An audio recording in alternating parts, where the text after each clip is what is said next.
"You are losing your mind," my wife said, until I revealed the truth. For months, everyone believed I was slowly losing my mind, including the woman I loved most. They had no idea I was carrying a secret that would change every single thing. They thought they knew about me. The morning my wife, Emily, looked me straight in the eyes and quietly whispered, "Daniel, you're losing your mind." Something inside me broke, yet I couldn't blame her for believing it. For weeks she had watched me leave the house before sunrise, return long after dark, wake up in the middle of the night to write strange notes, and disappear without explaining where I had been. I had become distracted during conversations, forgotten simple things on purpose, and stared at old photographs as if they were pieces of a puzzle only I could solve. Our neighbors had started whispering whenever I walked by, and even my closest friends avoided asking questions because they feared the answers. Emily begged me to see a doctor, convinced I was hiding an illness or suffering from stress. But I calmly refused every time. The truth was far more complicated than anyone could imagine, and if I spoke too soon, years of careful planning would be destroyed in a single moment. Every lie I told hurt me, especially when I saw tears filling Emily's eyes. Yet I accepted her anger because I knew there would come a day when everything finally made sense. What she didn't know was that many years earlier, I had made a promise to someone who saved my life, and I had sworn never to reveal it until the right time arrived. That time was now approaching, and although everyone believed I was falling apart, I was actually preparing to uncover a truth, so powerful that it would forever change the way my family, my friends, and my entire town looked at me. The promise had begun. Nearly 25 years earlier, long before Emily and I met, when I was a young paramedic who believed every problem could be solved with enough determination. One rainy evening, my ambulance was called to a terrible highway accident, and among the injured was an elderly man named Walter. He survived. But during the long drive to the hospital, he held my hand with surprising strength and asked me to listen carefully because he believed he had little time left. He told me about a small wooden box hidden in an abandoned farmhouse outside town, a box containing letters, photographs, and legal documents that proved a wealthy businessman had stolen land from dozens of struggling families decades before. Walter confessed that fear had kept him silent for years, and he regretted allowing innocent people to suffer while one dishonest man built a respected reputation. Before we reached the emergency room, he made me promise that I would not reveal the truth until every piece of evidence could be verified beyond doubt, because exposing only part of the story would allow powerful people to dismiss it as another wild accusation. Walter recovered unexpectedly, but only for a few months before passing away, leaving me as the only person who knew where the evidence was hidden. From that day forward, I quietly investigated every detail during my free time, gathering public records, speaking with retired officials, and comparing faded maps with modern property documents. Progress was painfully slow, and every answer uncovered 2 more questions. Years passed, life moved on. I married Emily, and I never stopped chasing the truth. I couldn't tell her why I occasionally disappeared, or why I kept dusty files locked away in my office. Because one careless conversation could have reached the wrong ears. As the investigation grew closer to its conclusion, strange things began happening. Cars I didn't recognize parked outside our house. Anonymous phone calls ended the moment I answered, and important papers disappeared from places where only I had seen them. Emily mistook my growing caution for confusion, while I realized someone else had finally discovered that I was getting dangerously close to exposing a secret that had been buried for decades. The following week, my life became even stranger, and from the outside I understood why Emily believed something was terribly wrong with me. Every time I stepped outside, I felt as though someone was watching my every move. I began taking different routes to work, changing the times I left the house, and keeping my notes in separate places instead of carrying everything together. One afternoon, I returned home to find my office exactly as I had left it. Yet a single folder on my desk had been moved a few inches. Most people would never have noticed, but I knew every paper in that room by heart. Nothing had been stolen, which made the discovery even more unsettling because it meant someone wanted me to know they had been there. That night, Emily confronted me again, asking whether I had gotten into trouble with someone or if I was hiding financial problems from our family. Looking into her worried eyes was harder than facing any stranger, but I simply told her that everything would be all right soon. She shook her head with disappointment and quietly walked away, leaving me alone with a guilt that grew heavier every day. The next morning, I visited the abandoned farmhouse Walter had described years earlier, expecting to find the wooden box exactly where he had hidden it beneath loose floorboards. My heart pounded as I lifted the old boards, relieved to see the box untouched despite decades of neglect. Inside were faded letters, original property deeds, handwritten journals, and several photographs showing meetings between respected local leaders and the businessman Walter had warned me about. Every document fit perfectly with the evidence I had spent years collecting. As I carefully packed everything into a secure case, I noticed fresh footprints in the dust leading toward the back door. They were not mine.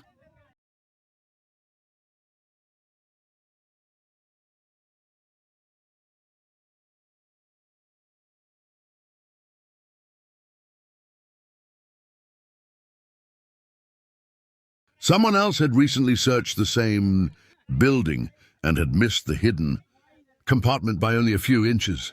At that moment, I realized I was no longer simply protecting an old promise. I was racing against someone determined to keep the truth buried forever, and one wrong move could destroy everything I had sacrificed so many years to uncover.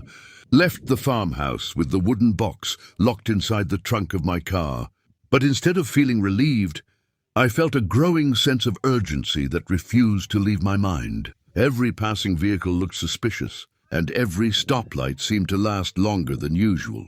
Halfway home, I noticed the same dark pickup truck that had been parked near my neighborhood several times over the previous week. It stayed behind me through every turn until I suddenly pulled into a crowded grocery store parking lot. The truck slowed for a moment, then continued down the road without stopping.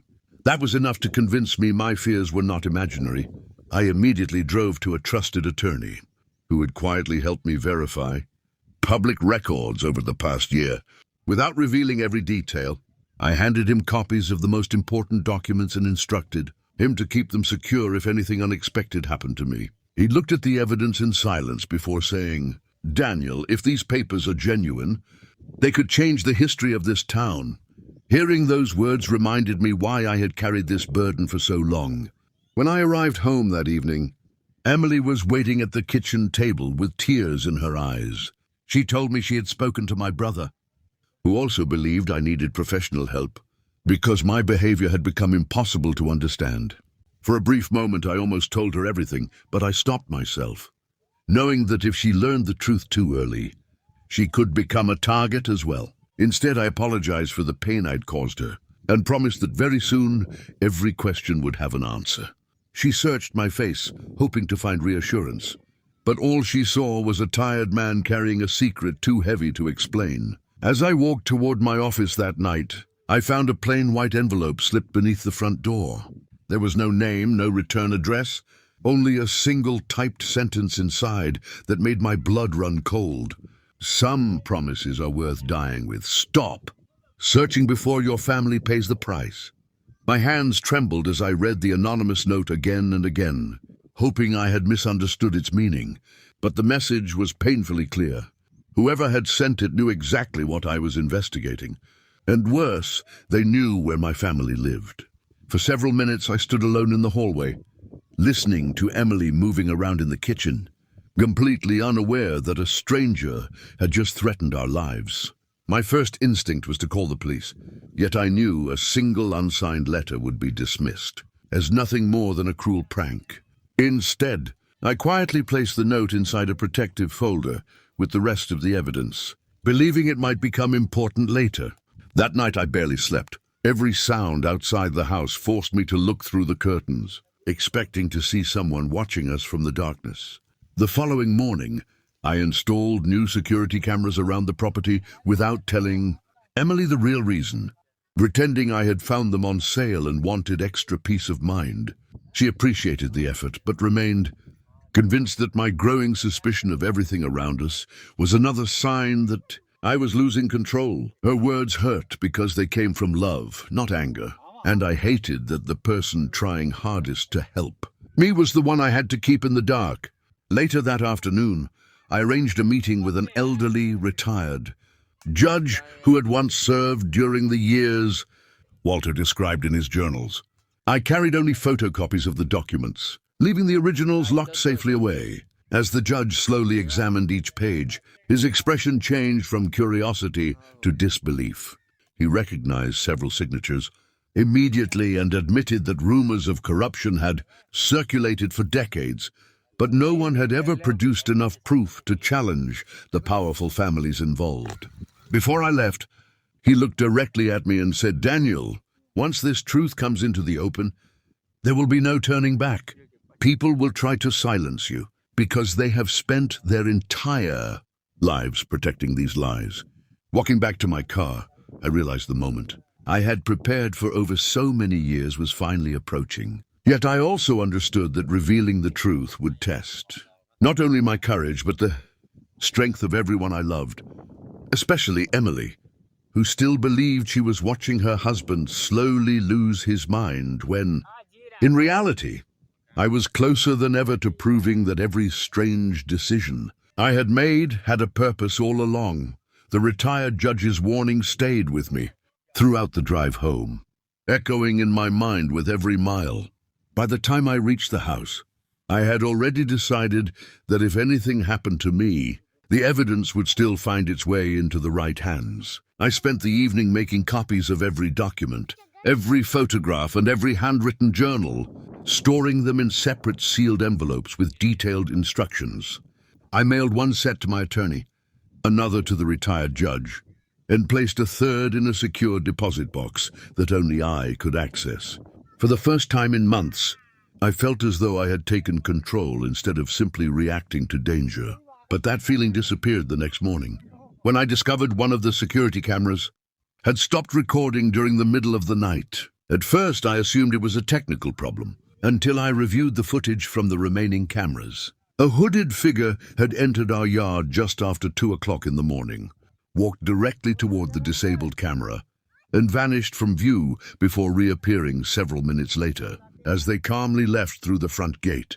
They never attempted to break into the house, yet their confidence suggested they wanted me to know they could come close whenever they wished. My heart sank as I realized this was another warning. I showed the footage to Emily, hoping she would at least understand why I had been acting so cautiously. But instead, she became even more frightened. She insisted we leave town for a few weeks and forget whatever had consumed my life. Looking at her terrified expression nearly broke my resolve. I wanted nothing more than to pack our bags and disappear. Somewhere no one knew our names, but I couldn't abandon the families who had waited decades for justice. That afternoon, I received an unexpected phone call from a woman named Sarah, the granddaughter of Walter. She explained that while sorting through her late grandmother's belongings, she had discovered a letter addressed to me, written by Walter shortly before his death. We agreed to meet in a quiet public library the following morning. When Sarah handed me the sealed envelope, I immediately recognized Walter's handwriting. Inside was a heartfelt message, thanking me for keeping my promise and one final clue I had never heard before. At the bottom of the letter, he had written a single sentence that changed everything. The strongest proof was never in the box. It was hidden where no one would ever think to look. As I folded the letter and slipped it into my pocket, I realized my journey was far from over, and the greatest secret of all was still waiting to be uncovered. Barely slept that night because Walter's final sentence refused to leave my thoughts. The strongest proof was never in the box. It was hidden where no one would ever think to look. I read the letter so many times that I nearly memorized every word. Early the next morning, I met Sarah at the old public library, where she told me her grandfather had often volunteered at the town museum after retiring. At first, the information seemed unimportant, but then she remembered something else. Walter had always carried an old brass key on a chain around, his neck, and once joked that it opened a door everyone walked past without ever noticing. The moment she said those words, a memory rushed back to me. Years earlier, while helping Walter move into a care home, I had seen that same key, but I'd never asked what it unlocked. Sarah searched through another small box she had brought with her and, to my surprise, placed the brass key in my hand. She smiled sadly and said her grandfather had left instructions that if I ever came asking questions again, the key belonged to me. My pulse quickened as dozens of possibilities raced through my mind. After leaving the library, I drove straight to the town museum, pretending to be an ordinary visitor. I spent nearly an hour walking through every room until I reached a quiet storage hallway that few people ever entered. At the end of the corridor stood an old wooden cabinet that had been there for decades. Hanging from its side was a rusted lock, almost identical in size to the brass key in my pocket. I looked around to make sure no one was watching before carefully inserting the key. To my amazement, the lock clicked open without resistance. Inside the cabinet there were only dusty cleaning supplies, but when I gently pushed them aside, I discovered a hidden wooden panel. Behind it rested a small metal container wrapped in faded cloth. My hands shook as I opened it and found an original ledger, filled with handwritten financial records, signed agreements, and payment lists connecting respected town officials to the businessman. Walter had warned me about all those years ago. Unlike the documents from the farmhouse, these records created a complete timeline of the corruption and proved exactly how innocent families had been cheated. I quickly photographed every page before securing the ledger, exactly as I had found it. As I quietly closed the cabinet, I heard footsteps approaching the hallway. A man in a museum uniform stopped a few feet away, stared directly at me for several silent seconds, and then calmly said, "Mr. Carter, someone has been waiting a very long time for you to find that." At that moment, I realized the truth was no longer hidden, and neither was I. For a brief moment, I couldn't speak. The museum employee stood calmly in front of me, his expression unreadable, as though he had rehearsed that single sentence for years. Every instinct told me to protect the ledger, yet something about his voice carried neither threat nor fear. I quietly asked who he was, and after looking down the empty hallway to make sure we were alone, he introduced himself as Michael. He explained that he had worked at the museum for nearly 30 years, but long before that, his father had been one of the families who lost everything because of the fraudulent land deals. Walter had trusted Michael's father with the secret of the hidden compartment, and after his father's death, Michael became its silent guardian. He admitted he had watched me visit the museum several times over the years, waiting to see whether I was truly the man Walter had believed in. Only after seeing me unlock the cabinet with the brass key did he know I had fulfilled Walter's final instructions. Michael then revealed something I never expected. The ledger was only part of the evidence. Years earlier, Walter had secretly recorded several conversations with one of the businessmen involved in the scheme. Those recordings had never been discovered because they were stored on old cassette tapes hidden in a weatherproof container beneath a memorial bench in the town cemetery. Michael handed me a folded map with the exact location, marked in faded ink, and urged me to retrieve them before anyone else learned of their existence. As I left the museum, I noticed the same dark pickup truck parked across the street. The driver immediately started the engine the moment I stepped outside. Instead of driving home, I headed toward the cemetery, taking several unexpected turns to confirm I was being followed. The truck remained behind me the entire way. My heart pounded harder with every mile because I knew whoever was chasing me had become desperate. Reaching the cemetery just before sunset, I walked toward the old memorial bench while pretending to pay my respects at nearby graves. Once I was certain no one was close enough to see, I knelt beside the bench and carefully cleared away years of dirt and fallen leaves. Hidden beneath a loose stone was a sealed metal container. Inside were several cassette tapes, a handwritten notebook, and a signed statement from Walter explaining everything in his own words. Before I could hide the container, I heard a car door slam behind me. I slowly turned around to see 3 men standing at the cemetery entrance, silently watching me. One of them stepped forward and calmly said, "Mr. Carter, you've uncovered enough. Hand us the box, and this can all end peacefully. At that moment, I realized the truth. I had protected for so many years, had finally drawn its enemies into the open. Tightened my grip on the metal container, without taking my eyes off the three men. The cemetery was silent, except for the wind moving through the old trees. And for a few seconds no one spoke.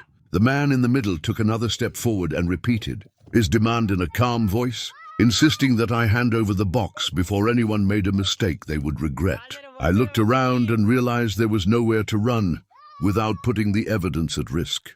Then I remembered Walter's greatest lesson. Never trust fear when the truth is on your side. Instead of arguing, I quietly slipped the signed statement into the inside pocket of my jacket and placed the container back beneath the loose stone. The men thought I was surrendering, but I had already hidden the most important document. Just then, headlights appeared at the entrance of the cemetery. Michael arrived in his truck, followed moments later by my attorney, whom I had secretly asked to track my location if I failed to check in before sunset. Seeing witnesses arrive caused the three men to hesitate. They exchanged nervous glances before quickly getting back into their vehicle and driving away without another word. My attorney immediately contacted the authorities, not with accusations, but with the complete collection of evidence we had spent years assembling. Over the next several days, investigators carefully examined every letter, photograph, ledger, property deed, journal, and recording.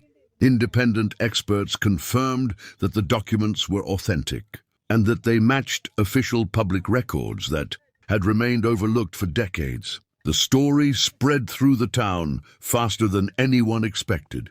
Families who had lived with unanswered questions for generations finally understood what had happened to their land and why so many records had mysteriously disappeared. Reporters began requesting interviews. Community leaders called emergency meetings, and people who had once dismissed Walter's warning started admitting they had ignored signs that now seemed obvious.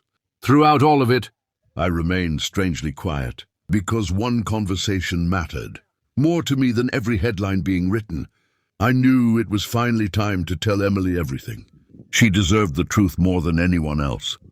As I walked toward our front door that evening, carrying the final verified report in my hands, I realized the moment I had feared for so many years had finally arrived. I was about to reveal the secret that had made the woman I loved believe I was losing my mind, and I could only hope that when she heard the whole story, she would understand why I had chosen silence over explanation for so long. When I opened the front door, Emily was sitting quietly in the living room with a cup of coffee that had long since gone cold. She looked exhausted, as though months of worry had stolen every peaceful night's sleep. The moment our eyes met, she asked the same question she had asked countless times before. "Daniel, what's really happening?" This time I didn't search for another excuse. I sat beside her, placed the thick folder of verified reports on the table, and slowly told her everything from the very beginning. I spoke about the rainy night when I first met Walter, the promise I made in the ambulance, the hidden wooden box beneath the farmhouse floor, the years spent collecting records, the anonymous threats, the mysterious surveillance, the museum ledger, the cassette tapes, and the desperate attempts to stop me from uncovering the truth. I expected Emily to interrupt me, but she remained completely silent, listening to every word. When I finished, I handed her Walter's final letter and the official investigation, a report confirming that every document had been authenticated. She carefully read each page before looking back at me with tears streaming down her face. She reached for my hand and whispered, "I thought I was losing you. When all this time you were carrying something no one should have to carry alone." Those words broke the wall I had built around myself for years. For the first time since making my promise to Walter, I allowed myself to cry. Emily wrapped her arms around me, not because every painful memory had disappeared, but because the truth had finally replaced fear. In the weeks that followed, the investigation led to public hearings, legal reviews, and the correction of records that had remained untouched for decades. Several families finally recovered property that had been taken unfairly, while others received official recognition of the injustice. their parents and grandparents had endured. People who had once whispered that I had lost my mind now stopped me on the street to thank me for refusing to give up. Yet none of their praise meant as much as hearing Emily tell me she was proud of the man who had kept his promise despite every sacrifice. Still, deep inside, I knew the story was not truly over. Walter hadn't wanted fame, and neither did I. What mattered most was making sure the truth would never again be hidden by fear, because secrets have a way of surviving unless someone is willing to face the cost of bringing them into the light. Several months after the investigation reached its conclusion, life finally began to feel normal again, though normal no longer looked the way it once had. The newspapers stopped printing my name, the television crews packed away their cameras, and the endless questions slowly faded into quiet conversations about rebuilding trust within our community. Families who had spent decades believing they would never receive justice finally found peace. Not because every loss could be undone, but because the truth had been acknowledged for everyone to see. One afternoon I visited Walter's grave, carrying nothing more than a small bouquet of wildflowers and the brass key that had started the final chapter of my journey. I placed the key beside the headstone for a few moments and thanked him for believing in a frightened young paramedic all those years ago. Without his courage to speak and his faith that someone would keep their word, countless lives would have remained defined by a lie. Before leaving, I quietly slipped the key into the hands of Sarah, Walter's granddaughter, telling her that some legacies were never meant to be locked away forever. When I returned home, Emily welcomed me with the warm smile I had missed for so long. We sat together on the porch as the sun disappeared behind the hills, talking not about investigations or hidden documents, but about the future we had nearly lost. She admitted that the day she told me, "You're losing your mind," she truly believed she was watching the man she loved disappear. I smiled gently and replied that sometimes the truth can make even the strongest person appear broken, until the right moment arrives. We both laughed through tears, grateful that silence had finally been replaced by understanding. Looking back now, I don't regret the years of sacrifice, the sleepless nights, or the painful misunderstandings. Every difficult choice led to a day when innocent families could finally stand with their heads held high. I learned that real courage isn't about never feeling afraid. It's about continuing forward even when fear follows every step. I also learned that promises made with honesty can outlive the people who make them, becoming a light for generations that follow. If my story leaves behind any lesson, it is this: never judge someone's struggle by what you see on the surface, because the battles that matter most are often fought in silence. People once believed I was losing my mind, but in the end, revealing the truth didn't just clear my name, it restored hope, honored a forgotten promise, and reminded an entire town that no matter how deeply the truth is buried, it always finds its way into the light. I am very glad to see you here. I requested you to subscribe over channel and press the bell icon to get daily interesting video. Maybe happy, maybe live long.